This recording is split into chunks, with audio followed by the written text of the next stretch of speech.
মাইকের আওয়াজ যতদূর পর্যন্ত পৌঁছচ্ছে। দীর্ঘক্ষণ ধরেই সভা চলছে, আপনারা শুনেছেন কোন পরিপ্রেক্ষিতে আজকে আমরা এই সভা এখানে অনুষ্ঠিত করছি। সংযুক্ত মোর্চার সমর্থিত সিপিআইএম প্রার্থী কমরেড ঝুনু বৈদ্য আগামী 17 তারিখ এখানে যে নির্বাচন, সেই নির্বাচনে আমরা আবেদন করছি আপনারা কাছে হাতুড়ি তারা চিহ্নে ভোট দিয়ে ওকে বিপুল ভোটে জয়যুক্ত করবেন। আসলে ঝুনু বৈদ্যকে জয়যুক্ত করবেন মানে ঝুনু বৈদ্যকে জেতানো নয়, আসলে ঝুনু বৈদ্য যদি জেতে আপনি জিতবেন। হ্যাঁ, যারা আমার কথা শুনতে পাচ্ছেন আমি তাদেরকে বলছি, কমরেড ঝুনু বৈদ্য যদি জেতে তাহলে আপনি জিতবেন। আপনি সেই ভ্যান চালক ভাই, সারাদিন ধরে আপনি রোজগার যেভাবে করেন পরিশ্রম করে, তারপরে দিনের শেষে যে মজুরিটুকু নিয়ে আপনি বাড়িতে যান, আপনার বাড়িতে সবটার সংসার সেই মজুরিতে চলে না। আপনি যদি কংগ্রেস ঝুনু বৈদ্যকে ভোট দেন, জেতান, আমরা বলেছি জানেন তো, এই যারা ভ্যান চালক রিক্সা চালক ভাইরা রয়েছেন, যারা অসংগঠিত ক্ষেত্রে কাজ করছেন বিভিন্ন জায়গায়, আমরা বলেছি আমাদের যদি সংযুক্ত মোর্চার সরকার তৈরি হয় আমরা ন্যূনতম 21,000 টাকা মজুরি করব এই সমস্ত অসংগঠিত মানুষদের জন্য। তাই আপনি আপনার ভোট দেবেন কমরেড ঝুনু বৈদ্যকে, কারণ তাহলে আপনি নিজে জিতবেন বন্ধু, নিজেকে জেতাতে হবে, তাই আপনার ভোট হবে কমরেড ঝুনু বৈদ্যকে। এখন যারা আমার কথা শুনতে পাচ্ছেন, আপনি শুনেছেন এর আগে অন্য বক্তারা আপনাদেরকে বলেছে। এখন প্রথম কথা হচ্ছে 10 বছর এই রাজ্যের বুকে আপনারা তৃণমূলকে দেখেছেন, এবং শুনে রাখুন 2 মের পর তৃণমূল বলে কোনো দল এ রাজ্যের বুকে থাকছে না। এবং এটা আমি বলছি না, এটা মমতা ব্যানার্জি বলছে। নন্দীগ্রামে ভোটের পর দেখছেন না কান্নাকাটি করেছে কিভাবে, ফলে উনিই বলছেন। আমি ট্রেনে যাতায়াত করি দক্ষিণ 24 পরগনায়, একদিন দেখছিলাম ট্রেনে একজন মানুষ পা খোড়া করে ভিক্ষে চাইছে যে আমার পায়ে আমি হাঁটতে পারি না, কিছু টাকা দিন। তো অনেক মানুষ তাকে টাকা পয়সা দিয়েছে। তো আমি যখন স্টেশনে নামলাম দেখলাম সেই ব্যক্তিটিও নামলেন এবং তারপরে সুন্দর 2 পায়ে হেঁটে উনি চলে যাচ্ছেন। তো আমি তাকে ধরে জিজ্ঞেস করলাম, আচ্ছা শুনুন, আপনি ট্রেনে এরকম ঘোড়া সেজে ভিক্ষে চাইছিলেন আর এখানে এরকম 2 পায়ে হেঁটে বেড়াচ্ছেন? তো এসে আমাকে বললেন, দিদি খোড়া না সাজলে তো কেউ টাকা দিত না, বলেই ছুটে পালিয়ে গেলেন। এখন ওকে কেউ খোড়া না সাজলে টাকা দেয় না, আর আমরা দেখলাম রাজ্যের মুখ্যমন্ত্রী খোড়া সাজলেন ভোট পাওয়ার জন্য, খোড়া না সাজলে ওনাকে কেউ ভোট দিত না। এখন এই রাজ্যের মানুষ জানেন 10 বছর এই রাজ্যে একটা দলকে আপনারা দেখছেন, কিন্তু এই দলটার প্রয়োজন হয়েছিল কেন জানেন? তৃণমূলকে প্রয়োজন হয়েছিল বিজেপিকে রাজ্যের বুকে জায়গা করে দেওয়ার জন্য। ওই যারা ভাবছেন তৃণমূল আলাদা বিজেপি আলাদা, আমি তাদেরকে বলছি বন্ধু একটু ভাবুন। 34 বছর এ রাজ্যে বামফ্রন্ট সরকার ছিল, আপনি কোথাও পদ্ম ফুল দেখেছেন? আপনি দেখেছেন বিজেপির এমপি হচ্ছে, বিজেপি এত বাড়বাড়ন্ত? কিন্তু 10 বছর তৃণমূলের আমলে এ রাজ্যের বুকে বিজেপির জন্ম হলো কেন? বিজেপির বাড়বাড়ন্ত হলো কেন? কারণ তৃণমূল ছিল বিজেপি তৈরির কারখানা। মমতা ব্যানার্জিকে প্রয়োজনই হয়েছিল এ রাজ্যের বুকে বিজেপিকে জায়গা করে দেওয়ার জন্য। কেন দরকার হয়েছিল? কারণ এ রাজ্যের বুকে 34 বছর বামফ্রন্ট সরকার ছিল। বামফ্রন্ট মানে একটা আশা, বামফ্রন্ট মানে মানুষ, গরিব মেহনতি মানুষের জন্য একটা ভরসা। বামফ্রন্ট মানে মেহনতি মানুষ জানতো এটা আমাদের সরকার, আমাদের জন্য নীতি তৈরি হবে। বামফ্রন্ট মানে হচ্ছে পঞ্চায়েত ব্যবস্থা। আপনি জ্যোতি বসু বলেছিলেন যে বামফ্রন্ট সরকার তৈরি হয়েছে মানে পঞ্চায়েত ব্যবস্থা তৈরি হবে, মানুষ নিজে ঠিক করবেন যে কার কোন রাস্তা প্রয়োজন, কার কোথায় কলের প্রয়োজন, কার কোথায় স্কুলের প্রয়োজন। তাই বামফ্রন্ট মানে হচ্ছে পঞ্চায়েত ব্যবস্থা, বামফ্রন্ট মানে হচ্ছে মহিলাদের নিরাপত্তা। আর যখন এ রাজ্যের মানুষ চোখের মনির মতো বামফ্রন্ট সরকারকে রক্ষা করলেন 34 বছর ধরে, তখন আমরা কি দেখলাম? হঠাৎ করে একটা গল্প পড়েছিলেন জানেন তো ছোটবেলায়, যে একজন ভদ্রলোক, সে হচ্ছে তার গরিব লোক, তার হচ্ছে বাড়িতে ছেলেমেয়েরা বলেছে যে অনেকদিন পাঁঠার মাংস খায়নি, একটু পাঁঠার মাংস খাবো। তো সে লোকটি অনেক কষ্টে জোগাড় করে একটা ছাগলকে, একটা পাঁঠাকে জোগাড় করে কাঁধে করে নিয়ে যাচ্ছে। এখন অনেকগুলো ঠক তাকে দেখেছে, এবার তাদের মনে হয়েছে বেশ নজরকান্তি পাঁঠা, এটাকে যদি আমরা পাই তাহলে ভালোভাবে রাত্রে ভুড়িভোজ করতে পারবো। এটা ভেবে ওই ভদ্রলোকের রাস্তার যে যতগুলো মোড় আছে প্রত্যেকটা মোড়ে একজন করে ঠক দাঁড়িয়ে থাকবে। এবার যখন ওই ভদ্রলোক যাচ্ছে, একজন প্রথম ঠক বলছে, আরে ভাই তোমার কি মাথা খারাপ হয়ে গেছে, কাঁধে করে একটা কুকুর নিয়ে যাচ্ছ? উনি বলছেন, না এ তো কুকুর না, এ তো পাঁঠা।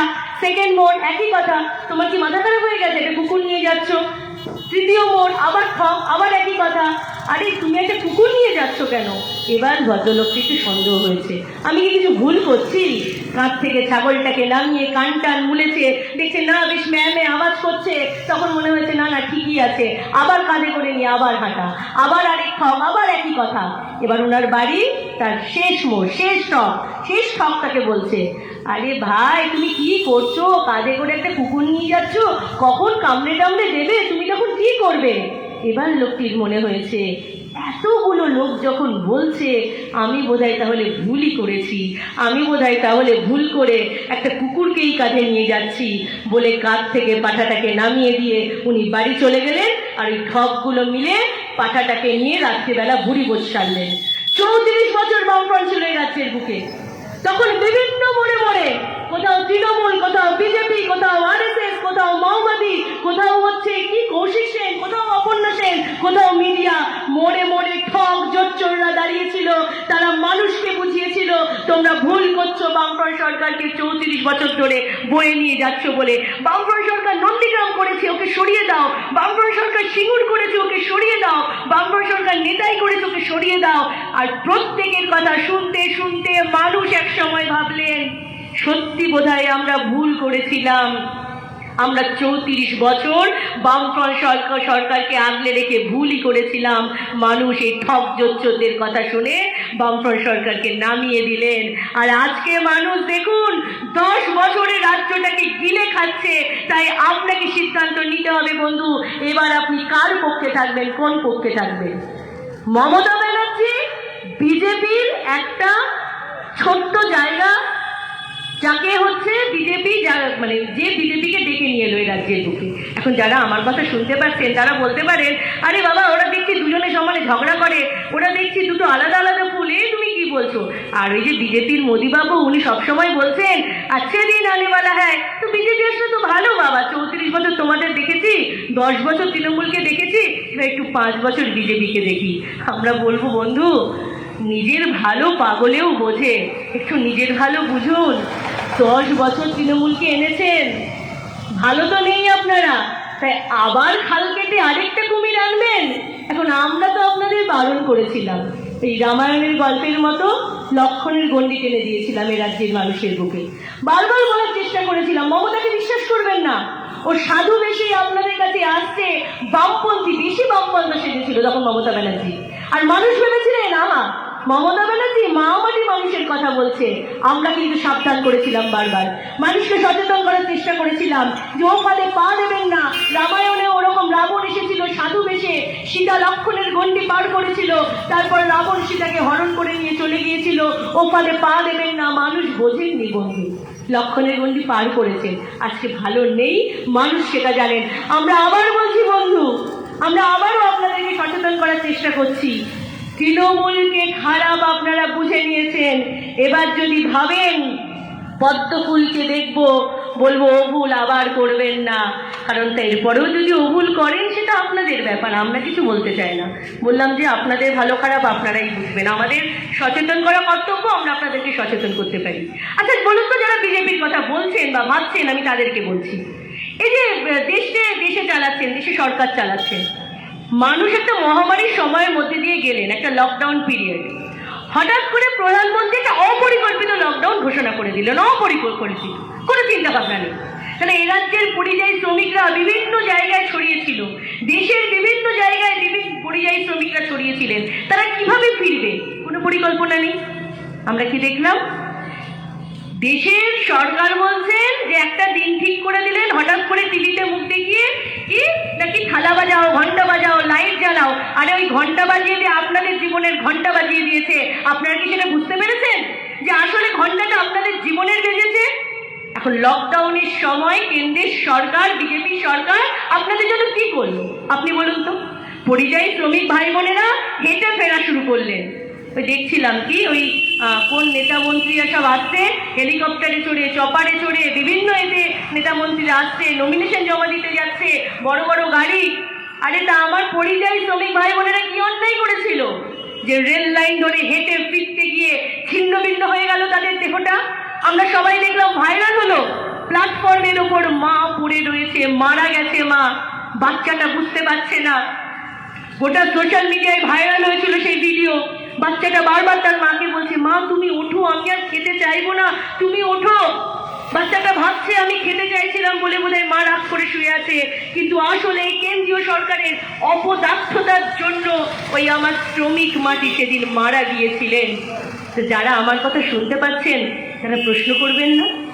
কারণ আপনারা যারা ভাবছেন ওই জয় শ্রীরাম করবো, জয় শ্রীরাম ধ্বনি দিয়ে বিজেপিকে বাড়িয়ে দেবো, আচ্ছা বন্ধু একটু খেয়াল করে দেখেছেন কি আপনি যত বলছেন জয় শ্রীরাম ততই তো বেড়ে যাচ্ছে গ্যাসের দাম, আপনি যতই বলছেন জয় শ্রীরাম ততই বেড়ে যাচ্ছে তেলের দাম, আপনি যতই বলছেন জয় শ্রীরাম ততই বাড়ছে চাল ডাল তেল আলু নুন পেঁয়াজ প্রত্যেকটা জিনিসের দাম। আপনার তো দুদিন পরে রাম নাম সত্য হয়ে যাবে, আপনি শ্রীরামের পক্ষে থাকবেন, সিদ্ধান্ত আপনার। আর আমার কথা যদি কোনো মহিলারা শুনতে পান আমি তাদেরকে বলছি, হ্যাঁ আমি একদম মহিলাদের উদ্দেশ্যে বলছি। জানেন তো এই হিন্দি বেল্টে যে মানুষরা আছেন তারা কিন্তু বলতেন দেখা হলে একে অপরের সাথে সিয়ারাম, জয় সিয়ারাম। সিয়ারাম মানে কি? সিয়া মানে হচ্ছে সীতা মায়ের কথা বলতো, জয় সীতারাম। এখন সীতার নামটা আগে উচ্চারণ করা হতো, জয় সিয়ারাম বলা হতো। আর আসলে বিজেপি তো মনুবাদে বিশ্বাস করে, ওরা বিশ্বাস করে মহিলাদের জায়গা হচ্ছে পশুর সমান, পশু আর মহিলাদের মধ্যে কোনো পার্থক্য নেই। তাই ওরা সীতাটাকে উঠিয়ে দিল, সীতাটাকে উঠিয়ে দিল, যে কি বলে জয় শ্রীরাম। এখন সেই মহিলাদেরকে বলবো আপনারা এদেরকে ভোট দেবেন, সিদ্ধান্ত আপনার। এখন এই অঞ্চলের যারা মানুষ আমাদের কথা শুনতে পাচ্ছেন আমি তাদেরকে বলবো, তৃণমূল বিজেপি আমরা বারবার করে বলছি, কেন বলছি? আপনি ভাবছেন দুটো আলাদা দল, আসলে কি জানেন এরা একটা নীতি নিয়ে চলে। এবারে নির্বাচন কিন্তু একটা নীতির লড়াই। কংগ্রেস ঝুনুবই তো নেতা হবে কিনা তার লড়াই কিন্তু নয়, আমরা এই লড়াইটা লড়ছি এবারে বিধানসভা নির্বাচন একটা নীতির লড়াই, যে বিধানসভায় কোন নীতি তৈরি হবে, যে নীতিতে আমার রাজ্যের বেকার ছেলেমেয়েরা চাকরি পাবে। আমার ছাত্র বন্ধু বলছিল না এর আগে যে বেকারদের কাজ নেই, ওরা তো গিয়েছিল নবান্ন অভিযানে, আমার ছাত্র যুব বন্ধুরা। আচ্ছা বলুন তো ওরা যে নবান্ন অভিযানে গিয়েছিল সেটা কি শুধু বামপন্থী বাড়ির ছেলে মেয়েদের জন্য নাকি? দূরে দাঁড়িয়ে তৃণমূলের বন্ধু আমাদের কথা শুনছেন, দূরে দাঁড়িয়ে বিজেপির বন্ধু আমাদের কথা শুনছেন, আপনি জেনে রাখুন আপনার বাড়ির ছেলেটার মেয়েটার চাকরির দাবি নিয়েও কিন্তু আমার ছাত্র যুব বন্ধুরা সেদিন গিয়েছিল নবান্ন অভিযানে। মার খেয়েছে, টিয়ার গ্যাসের মুখোমুখি হয়েছে। আর আমার এক ভাই তো শহীদই হয়ে গেলেন, কমরেড মহিদুল ইসলাম মির্জা। কি অন্যায় ছিল, বলেছিল কাজ চাই, কাজ দাও। এখন আমার দেশের সরকার বলছেন 2 কোটি বেকারের কাজ দিয়ে দিয়েছি, রাজ্যের সরকার বলছেন 2 লক্ষ বেকারের কাজ দিয়ে দিয়েছি। মাঝে মাঝে খুব সন্দেহ হয় জানেন তো, যে 2-এর পাশে কটা শূন্য হলে লক্ষ হয় আর কোটি হয়, জানা আছে ওদের? বলে যাচ্ছে 2 লক্ষ 2 কোটি, আরে সংখ্যা কোথায়? এখন তারপরেও আপনি ভাববেন না, দেখবেন 2 লক্ষ বলছে 2 কোটি বেকারের চাকরি দিয়ে দিয়েছি বলছে, তারপরে আবার বলছে চপ ভাজো পকোড়া ভাজো। আসলে এরা নীতিতে এক, এরা দুর্নীতিতে এক, এরা কথাতে এক। চপ আর পকোড়া আলাদা জিনিস বলতো। দেশের প্রধানমন্ত্রী বলছেন পকোড়া ভাজো, রাজ্যের মুখ্যমন্ত্রী বলছেন চপ ভাজো। তো আমরা তো জানি যাহা চপ তাহাই হিন্দিতে পকোড়া বলে। তার মানে বুঝে নিন আসলে এরা একই নীতি নিয়ে চলতে চাইছে বন্ধু, আমাদের লড়াইটা নীতির বিরুদ্ধে। আমরা বলছি আমরা বিকল্প নীতির কথা বলছি। আমাদের সংযুক্ত মোর্চার সরকার যদি তৈরি হয়, আমরা বলেছি তাহলে 1 বছরের মধ্যে সমস্ত সরকারি পদগুলো আমরা পূর্ণ করব, টেট এসএসসি পিএসসি পরীক্ষাগুলো হবে। এবং যে কাজ আমরা ছেড়ে গিয়েছিলাম, বামফ্রন্ট সরকার কি বলেছিল, কৃষি আমাদের ভিত্তি, শিল্প আমাদের ভবিষ্যৎ।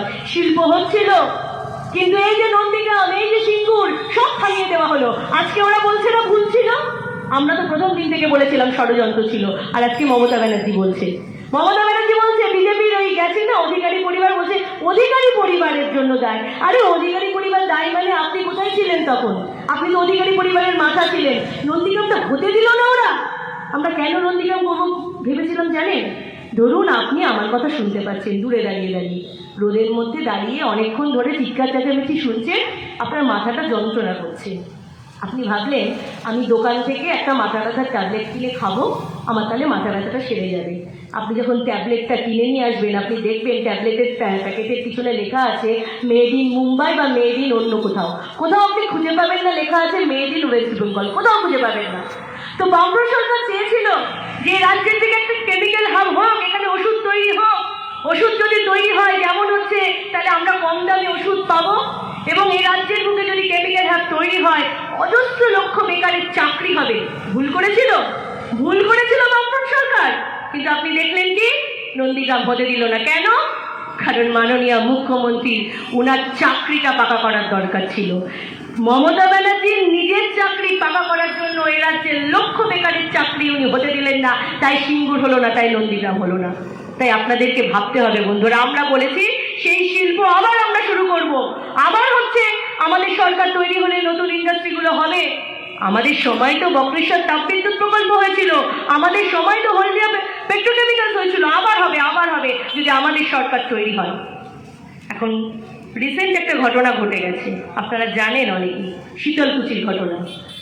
আচ্ছা, নির্বাচন তো একটা গণতন্ত্রের উৎসব, সেটাকে তো আমরা উৎসবের মতোই জানি যে পালন করতে হয়। কিন্তু বলুন তো, আমাদের রাজ্যের বুকে দাঁড়িয়ে সেই গণতন্ত্রের উৎসব কি আর গণতন্ত্রের উৎসব আছে? আপনি পঞ্চায়েত ভোট আপনি দিতে পারেননি, আপনার অধিকার লুট করা হয়েছিল, আপনি জানেন, রক্তাক্ত হয়েছিল পঞ্চায়েত নির্বাচন। আর আপনি মনে করবেন এখানে মমতা ব্যানার্জি করেছিল? না, ত্রিপুরাতে কিন্তু বিজেপি করেছিল। মানে যারা বিজেপির কথা ভাবছেন, আমি তাদেরকে বলবো একটু ত্রিপুরার দিকে তাকিয়ে একটু দেখে নেবেন বন্ধু। আর শীতলকুচির ঘটনা, আপনি ভাবছেন ওই মমতা ব্যানার্জি উস্কানি দিয়েছে তাতে শীতলকুচির ঘটনা ঘটেছে, 4টে লাশ পড়ে গেছে? আপনাদেরকে বলবো বন্ধু, একটু ভাবতে হবে আপনাদের। শীতলকুচির ঘটনাও কিন্তু একটা ষড়যন্ত্র। যেমন নন্দীগ্রাম, যেমন সিঙ্গুর, শীতলকুচি একটা ষড়যন্ত্র। কারণ ওদের লাশের প্রয়োজন ছিল, কারণ ওরা সংযুক্ত মোর্চাকে ভয় পাচ্ছিল। ওরা দেখেছে প্রতিদিন মানুষের সমর্থন বাড়ছে সংযুক্ত মোর্চার প্রতি। বাম, কংগ্রেস, আইএসএফ যে জোট তৈরি হয়েছে, প্রতিদিন মানুষের সমর্থন বাড়ছে, তাহলে কিছু তো একটা ঘটাতে হবে। কি ঘটাতে হবে? শীতলকুচি করে দাও। কি করলেন? মমতা ব্যানার্জি গিয়ে উস্কানিমূলক মন্তব্য করে গেলেন যে ঘেরাও করো, হাতাখুন্তি দিয়ে পেটাও। আর তারপরে আমরা কি দেখলাম? কেন্দ্রীয় বাহিনী বুকে গুলি করে 4টে মানুষকে মেরে ফেললো। আচ্ছা, কেন্দ্রীয় বাহিনী বুকে গুলি করবে কেন? ওদের যা নিয়মে আছে সেখানে গুলিটা পায়ে করা দরকার, পায়ে, বুকে কেউ গুলি করতে পারে না। কেন বুকে গুলি করলো? কারণ বিজেপির অর্ডার ছিল বুকে গুলি করবে। কারণ মোদি ভাই আর দিদি ভাই ঠিক করে নিয়েছিলেন। মোদি ভাই দিদি ভাইকে বলেছে তুমি উস্কানি দেবে আর আমি সিআরপিএফ কে বলবো বুকে গুলি করে মারো, তাহলে 4টে লাশ পড়বে। আর যে লাশ পড়বে আমরা লাশের রাজনীতি করব। আর দেখবে ভোট দুভাগে ভাগ হয়ে গেছে, একদিকে মুসলিম ভোট, একদিকে হিন্দু ভোট। তুমি মুসলিম ভোট নিয়ে নেবে, আমি হিন্দু ভোট নিয়ে নেব, আর সংযুক্ত মোর্চা ওটা হাওয়া হয়ে যাবে। এই ষড়যন্ত্রের জন্য শীতলকুচি। তাই দেখছেন না এখনো উস্কানি চলছে। কি বলছে? যে 4টে কেন 8টা লাশ পড়বে। মমতা ব্যানার্জিকে ব্যান করা হয়েছে, রাহুল সিনহাকে ব্যান করা হয়েছে। আচ্ছা, সায়ন্তন ঘোষ কেন ব্যান হবে না? কেন দিলীপ ঘোষকে ব্যান করা হবে না? কেন ওরা এখনো প্রচারে উস্কানিমূলক মন্তব্য দিয়ে যাবে? এখন আমার কথা যারা শুনতে শুনতে ভাবছেন যে শীতলকুচির ঘটনায় 4টে লাশ পড়েছে ঠিকই, এবার মমতা ব্যানার্জি তো শুনলাম আবার অবস্থানে বসেছে। হ্যাঁ, বসেছেন তো বটে। ওই জানেন তো, ছোটবেলা থেকেই না কিছু কিছু ঘটনা দেখে আসি। সে ছোটবেলা থেকে দেখছি মমতা ব্যানার্জি নাকি অবস্থানই করেন। কিসের জন্য করেন, কেন করেন আমাদের জানা নেই, কিন্তু মাঝে মাঝে উনি অবস্থানে বসে পড়েন। তো এখনো নাকি উনি অবস্থানে বসে পড়েছেন। এবং শুধু তাই নয়, কিসব ছবি টবি আঁকছেন জানেন তো। মানে অনেক আগে শুনেছিলাম একটা কি ছবি এঁকেছিল, সেই ছবিটা দেখে হচ্ছে সুদীপ্ত সেন নাকি কয়েক কোটি নাকি কয়েক লক্ষ টাকা দিয়ে কিনেছিল। ওই ছবি সাপ না ভেড়া কেউ বুঝতে পারেনি।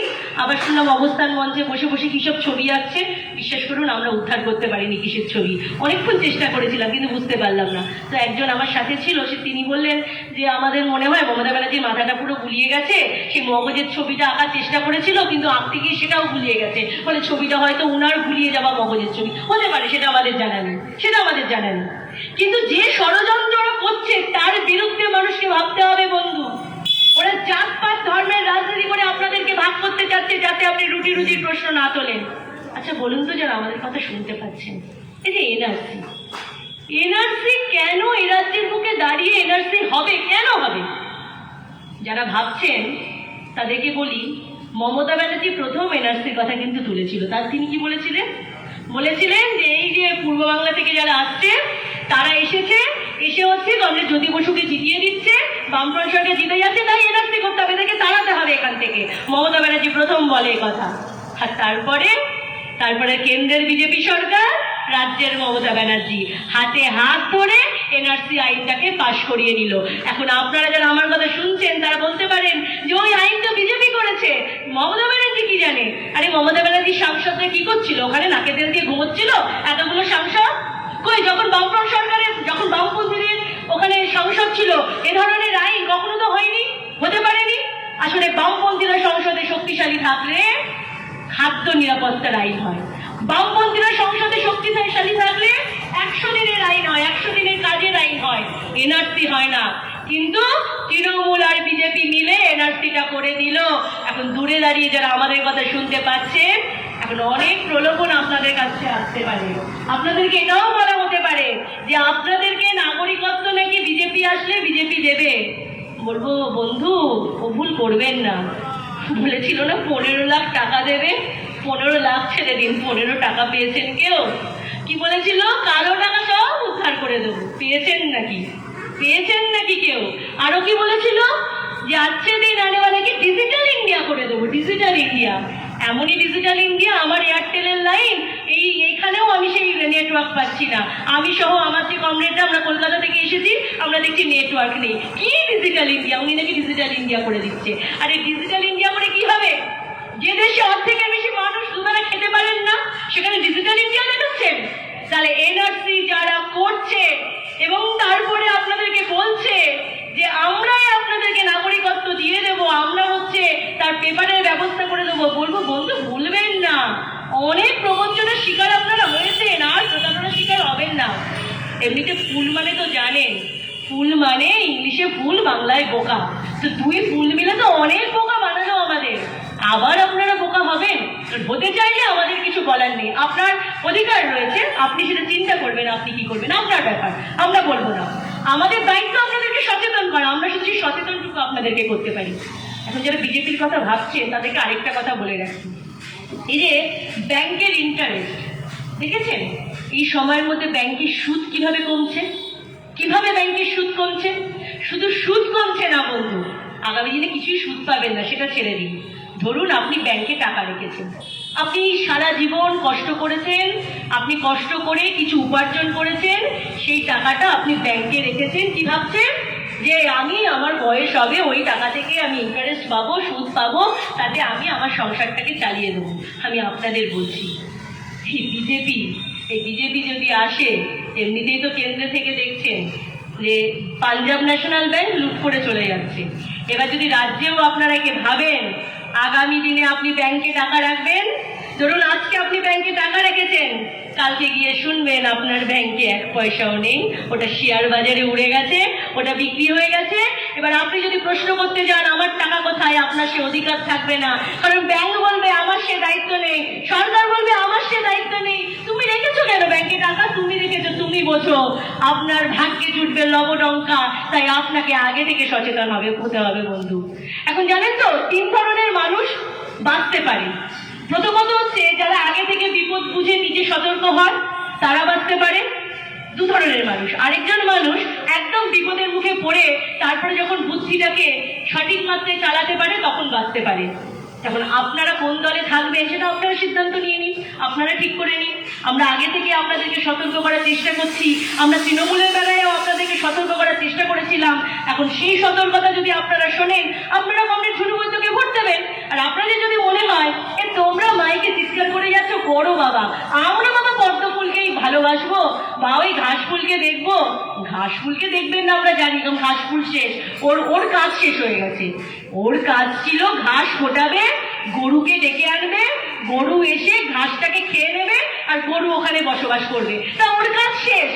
এখন গরুটা চলে এসেছে এখানে, এবার সেই গরুটাকে আপনি তাড়াবেন নাকি আপনি আরো সেই গরুটাকে পুষবেন, আপনার সিদ্ধান্ত, আমরা বলবো না।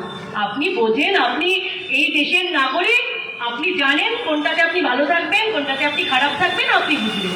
এখন শুনছিলাম এখানকার যিনি এমএলএ আছেন তাকে নাকি ভোটের পর কোথাও খুঁজে পাওয়া যায়নি, নির্বাচনও হয়েছে তারপর নাকি দেখা যাচ্ছে না, দেখাও পাবেন না। কিন্তু দেখা পাওয়ার জন্য নয় তো, লকডাউনের সময়, মহামারীর সময় কোথায় ছিল আপনাদের পাশে? ছিল যে ঝুনু বৈদ্যরা আপনাদের পাশে। শুনছিলাম তো যে ঝুনু বৈদ্যরা রক্তদান শিবির করেছে নিজের বাড়ির মধ্যে, কারণ তখন মানুষের রক্তের প্রয়োজন। কোয়ারেন্টাইন সেন্টার করেছে করেছে নিজের বাড়ির মধ্যে, কারণ মানুষের সেটা প্রয়োজন। কখনো চাল পৌঁছে দিয়েছে, কখনো ডাল পৌঁছে দিয়েছে। আমরা বামপন্থীরা আমরা বিভিন্ন জায়গায় এই সময়ের মধ্যে দাঁড়িয়ে মানুষের কাছে আমরা জিনিস পৌঁছে দেওয়ার চেষ্টা করেছি। অসংখ্য শ্রমজীবী ক্যান্টিন খুলেছি 20 টাকার বিনিময়ে। এখন আপনি বলতে পারেন 20 টাকার বিনিময়ে দিদি আপনারা খাবার দিয়েছেন, তা দিদিভাইও কিন্তু অনেক কিছু দিয়েছেন। হ্যাঁ ঠিকই, আমরা 20 টাকার বিনিময়ে ভাত ডাল পেট ভরা খাবার দিয়েছি, আর ওরা 20 টাকার বিনিময়ে মদ দিয়েছে। বলেছে খেতে পাও না পাও বাবা, মদ খেয়ে মরে যাও। বলে হ্যাঁ সেটা দিয়েছে, কিন্তু আপনার পাশে কি ছিল? আপনার পাশে ছিল না বিজেপি সরকার, না তৃণমূলের সরকার, ছিল তো ঝুনু বৈদ্যরা। আমরা তো কোথাও কোনো সরকারে নেই, আমরা কেন্দ্রে নেই, আমরা রাজ্যে নেই। তবু যদি আমরা মানুষের জন্য কাজ করতে পারি, তাহলে দুই সরকার কেন পারলেন না? এখন আরেকটা জিনিস শুনছিলাম যে কি মোদি ভাই নাকি চা বিক্রি করেন। এখন আপনি না একটাও মানুষ খুঁজে পাবেন না যে জানে বা যে দেখেছে যে আমাদের প্রধানমন্ত্রী চা বিক্রি করতেন। ধরুন এখানে যিনি চায়ের দোকানে আছেন বা যিনি চায়ের দোকানদার, আপনারা যারা এখানকার মানুষ তারা তো জানেন বা তারা তো দেখেছেন যে উনি চা বিক্রি করেন বা ওনার দোকানে চা পাওয়া যায়, চা বিক্রি করতেন। তাহলে মোদি ভাই যে চা বিক্রি করতেন এরকম একজনও সাক্ষী আপনি খুঁজে পেতেন? গোটা দেশে একটাও লোক নেই যে দেখেছে যে মোদি ভাই নাকি চা বিক্রি করতেন। কিন্তু আপনি জানেন মোদি ভাই চা বিক্রি করতেন। কেন জানেন? কারণ মিডিয়া আপনাকে প্রতিদিন বলছে।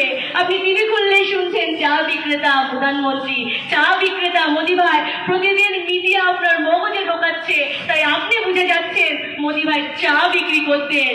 কিন্তু মিডিয়া যেটা ঢোকাচ্ছে না আপনার মাথায়, আপনি সেটা বুঝতে পারছেন না। আপনি জানছেন যে মোদি ভাই চা বিক্রি করেন, কিন্তু আপনি জানছেন না মোদি ভাই দেশ বিক্রি করে দিচ্ছে। আপনি জানছেন না মোদি ভাই ব্যাংক, এলআইসি যত সরকারি ক্ষেত্রগুলো আছে সমস্ত বিক্রি করে দিচ্ছে, আপনি জানছেন না। আরে মিডিয়া দেখাচ্ছে না। এখন বলবো মিডিয়াতে তো আপনি রোজ তৃণমূল বিজেপি দেখছেন। এখন মাঝে মাঝে একটা সাবান দেখায়, কি সেই সাবানের বিজ্ঞাপনে বলে সাবান দিয়ে ঘষো তুমি ফর্সা হয়ে যাবে, তুমি কালো আছো তুমি ফর্সা হয়ে যাবে। এবার সেটা শুনে আপনি যদি যে সাবানটা কিনে মুখে ঘষতে আরম্ভ করেন, তাহলে ফর্সা তো হবেনই না, আপনার ছাল চামড়া গাল থেকে উঠে যাবে। তাই তৃণমূল বিজেপির যেগুলো মিডিয়াতে দেখেন ওগুলো কিন্তু বিজ্ঞাপন থেকে সাবধান থাকবেন, বিজ্ঞাপন থেকে সাবধান থাকবেন। আপনি দেখছেন টিভিতে কি তৃণমূল আর বিজেপি ছাড়া কিছু নেই। সরকারে আসতে পারে কে? ওই তৃণমূল বিজেপির মধ্যে নাকি ভাগাভাগি চলছে। এখন আপনি মিডিয়াকে দেখে আপনি যদি ভাবেন ওটাই সত্যি, সংযুক্ত মোর্চা কোথাও নেই, তাহলে বলবো আপনি ভুল করবেন। আপনার কালের ছাল চামড়াটা কিন্তু আগামী দিনে উঠে যেতে পারে, তাই আপনাকে সচেতন হতে হবে। আমি আমার কথা দীর্ঘায়িত করবো না, অন্য বক্তারা আছেন নিশ্চয়ই তারাও বলবেন। কিন্তু অঞ্চলের মানুষের কাছে আমরা যে কথা বলতে চাই যে আপনারা 17 তারিখ যখন ভোট দিতে যাবেন, আপনাদেরকে কয়েকটা কথা মাথায় রাখতে হবে। প্রথমত, তৃণমূল এবং বিজেপি ক্ষমতায় আসলে কি কি করবে বলছে, আর এরা তো সরকারে ছিল, এরা আগেও বলেছিল কি কি করবো।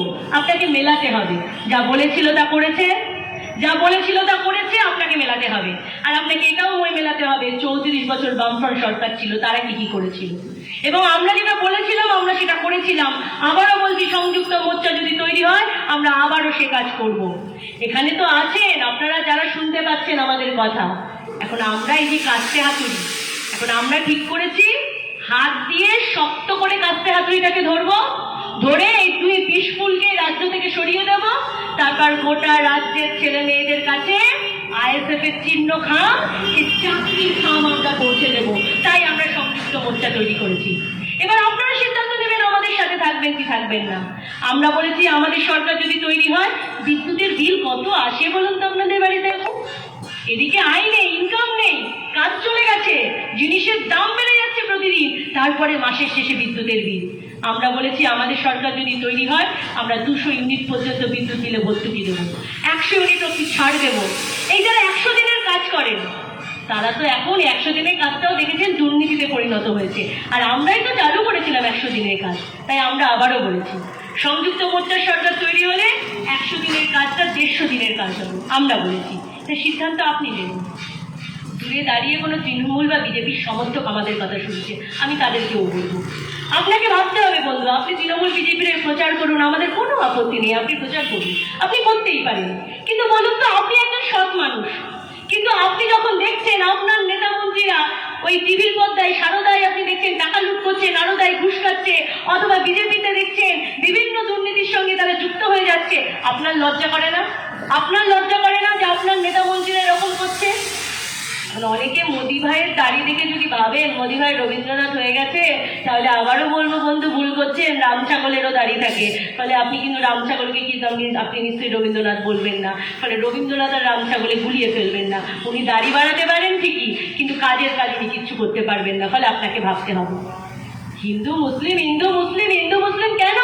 কারণ আপনি যাতে রুজির কথা বলতে না পারেন, যাতে আপনি বলতে না পারেন এনআরসিটা কেন হলো, যাতে আপনি বলতে না পারেন মহিলাদের নিরাপত্তা কোথায় গেল।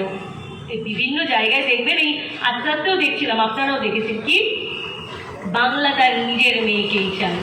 এখন আমি সোনারপুর উত্তরের প্রার্থী ছিলাম, সেখানে একদিন প্রচার করছি। আমাকে এক ভদ্রলোক এসে বললেন, আচ্ছা দিদি একটা প্রশ্ন করতে চাই। আমি বললাম হ্যাঁ বলুন। বলছে আচ্ছা এই যে তোমরা আপনারা এতজন মহিলারা আছেন, আপনারা কি কেউ মেয়ে নয়? আমি বললাম আপনি এরকম কথা কেন বলছেন? বলছে আমি এই জন্যই বলছি, ওই যে দিয়েছে বাংলা তার নিজের মেয়েকেই চায়, আমি দেখে ভাবলাম তোমরা যারা এখানে উপস্থিত আছো তোমরা বোধহয় তাহলে কেউ মেয়ে নাও, কেউ পুরুষ, সবাই বোধহয় পুরুষ, অথবা এ বাংলার নাও, হয়তো বাইরে থেকে এসেছে। আমি বললাম না দাদা এরকম বলবেন না, আমরা সবাই মেয়ে এবং আমরা এ বাংলারই মেয়ে। এখন যখন মুখটা দেখি না মমতা ব্যানার্জির ওখানে যে বাংলা তার নিজের মেয়েকেই চায়, যন্ত্রণা হয় জানেন তো। আমি যন্ত্রণার কথা বলছি মানে আপনাদের কাছে ভোটের রাজনীতি করার জন্য বলছি না বন্ধু। আপনি ভাববেন না আমি কথাটা বলছি মানে কমরেড ঝুনু বৈদ্যকে 10টা ভোট বেশি পাইয়ে দেওয়ার জন্য বলছি না। আমি সারা ভারত গণতান্ত্রিক মহিলা সমিতি করি। আপনি জানেন গত 10 বছরে আমাকে এই রাজ্যের কত জায়গায় ছুটে যেতে হয়েছে শুধু নারী নির্যাতনের ঘটনায়। কখনো 5 বছরের বাচ্চা মেয়ে, কখনো মাধ্যমিক পরীক্ষার্থী, কখনো উচ্চ মাধ্যমিক পরীক্ষার্থী, তারা নির্যাতিত হয়েছে, খুন হয়েছে। আর শুধু তাই নয়, আমি দেখেছি সেই মায়ের কান্না, সেই নির্যাতিতা মেয়েটির লাশটাকে বুকে করে আমার মা কাঁদছে, আর সেই কাঁদতে কাঁদতে বলছে আমার মেয়েটা বিচার পাবে না। বিচারের বাণী তখন নীরবে নিভৃতে কাঁদছে।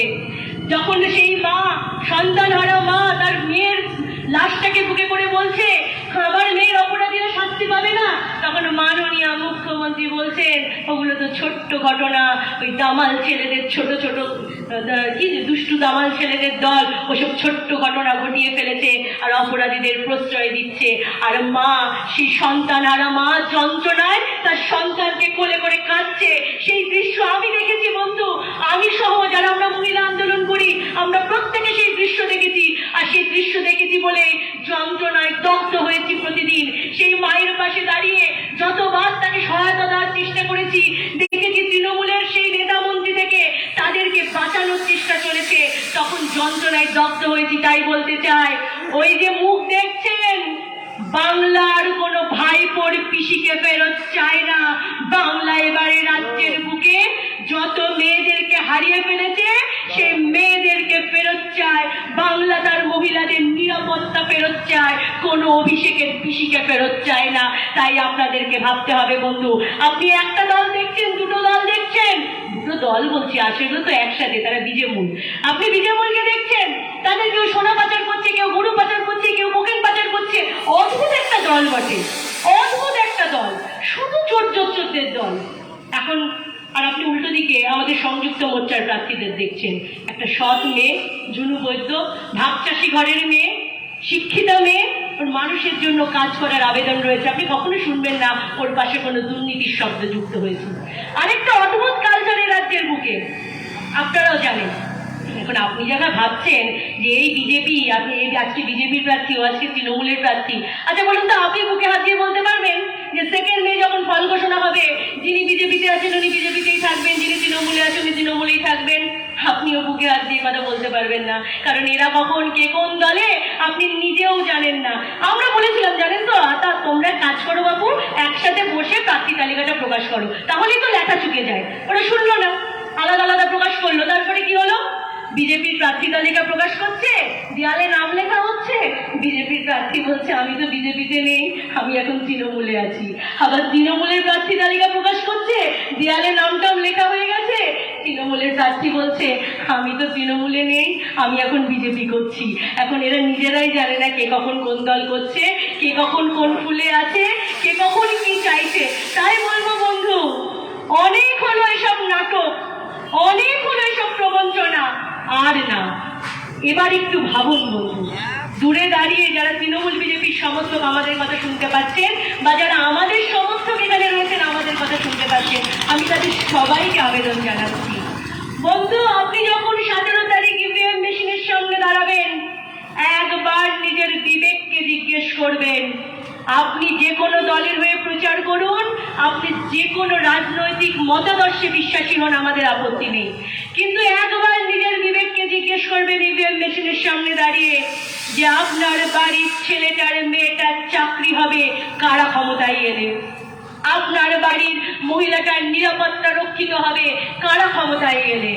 এই যে জিনিসের দাম বাড়ছে, আপনি তৃণমূল বিজেপি করেন বলে এমনটা তো নয় বন্ধু যে আপনি সে চাল ডাল তেল কম দামে কিনতে পাচ্ছেন, অথচ আপনি দেখুন আপনার সরকার, আপনার দল এটা নিয়ে কোনো কথা বলছে না, কোনো আন্দোলন নেই, উপরন্তু কৃষি আইন করে আরো জিনিসের, ওই কৃষি আইনে অত্যাবশ্যকীয় পণ্য আইন উঠিয়ে দিয়ে আরো জিনিসের দাম বাড়িয়ে দিচ্ছে।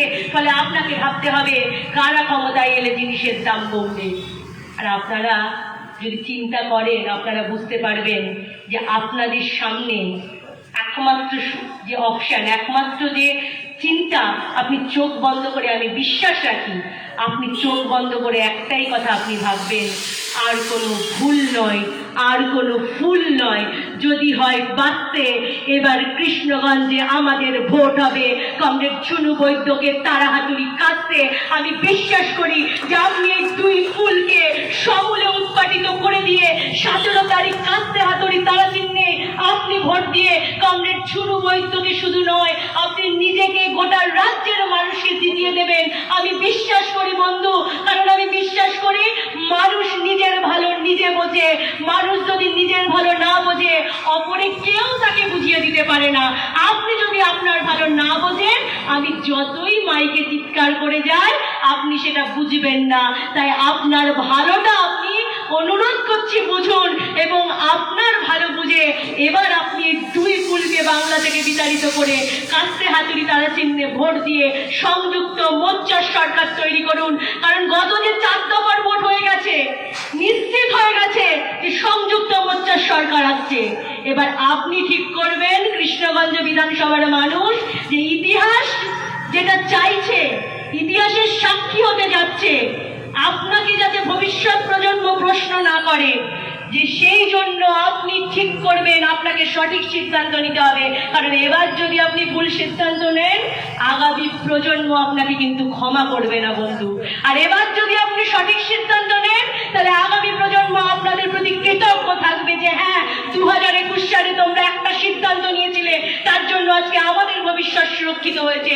সেই ভবিষ্যৎ সুরক্ষা করার জন্য কাস্তে হাতুড়ি তারা চিহ্নে ভোট দিয়ে কমরেড চুনু বৈদ্যকে বিপুল ভোটে জয়যুক্ত করুন। ইনকলাব